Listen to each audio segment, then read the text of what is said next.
Yan, mas maasim, mas masarap. Ayan, Kuya Jun, pwede na yan. Yan, oh. Fresh na fresh yan, guys. Oh, sino may gusto, punta kayo dito. Puran natin ng asin. Sakyan.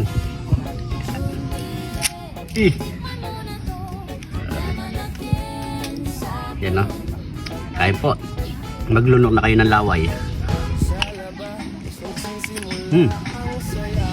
Guys, bumisita na si John TV dito.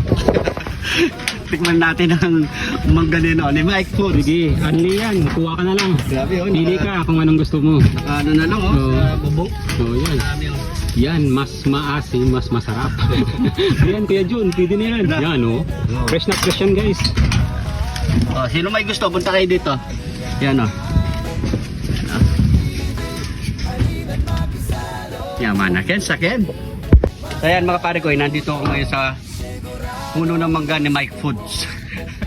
Ayan, titikman natin yan. Manunungkit na lang tayo. Pero pwede naman abutin yung iba. Yung nagugusto na namin kasi malalaki. Yun ang mas masarap.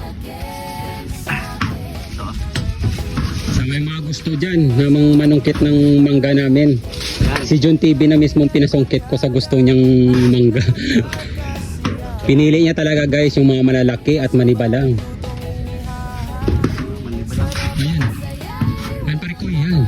So, Yan, pwede na yan. Yung maasim-asim para ano, swabe talaga.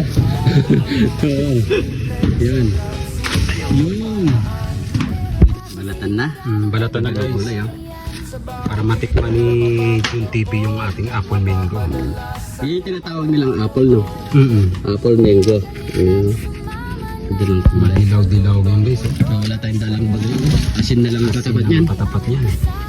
Yung pwede na yan para masave mo ang battery mo. Yan. Ito na. Try na natin. Buran natin ng asin.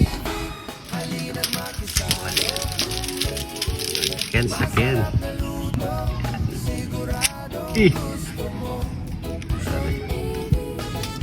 Yan, no? Kain po. Maglunok na kayo ng laway.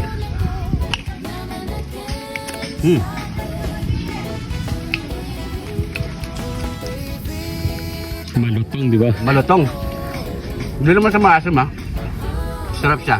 Tama lang.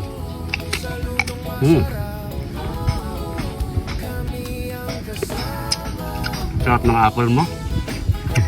Apple mango. Kaya pala siguro nag-viral sa ito, pare ko, eh. Dahil maraming natakam. Marami na palunok ng laway dyan. Na? The best.